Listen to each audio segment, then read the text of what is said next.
প্রিয় দর্শক, আসসালামু আলাইকুম। দর্শক, আপনাদের প্রীতি ও শুভেচ্ছা জানিয়ে শুরু করছি আমাদের আজকের প্রতিবেদন।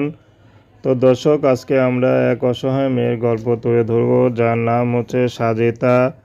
সাজিতার বাবা মা কেউ নেই, তার পরিবারে শুধু তার একটা খালা আছে। তো খালা পরের বাসায় কাজ করে সংসার চালায়, আর সাজিতা ঘরে থাকে। ঘরের যত কাজবাজ আছে সব সাজিতাই করে।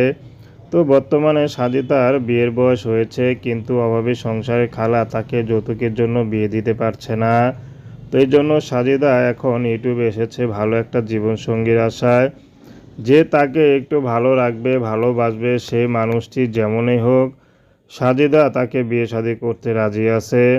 সাজিদার ব্যক্তিগত কোনো চাহিদা নেই, কোনো পছন্দ নেই।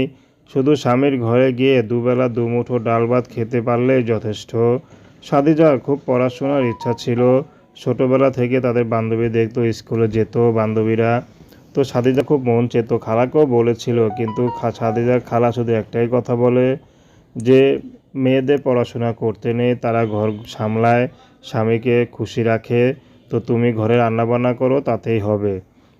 তো সাজিদা এখন বড় হয়েছে, এখন বুঝতে পেরে আসলে পড়াশোনার কত মূল্য। যদি পড়াশোনা জানা থাকতো তাহলে হয়তো ভালো পরিবারে বিয়ে শাদী হতে যেও। তো দর্শক, প্রেম, ভালোবাসা, সাহায্য, সহযোগিতা, বিয়ে শাদী করা একান্ত আপনাদের ব্যক্তিগত ব্যাপার। আসুন আমরা ৫ ওয়াক্ত নামাজ পড়ি, দেশের সেবা করি।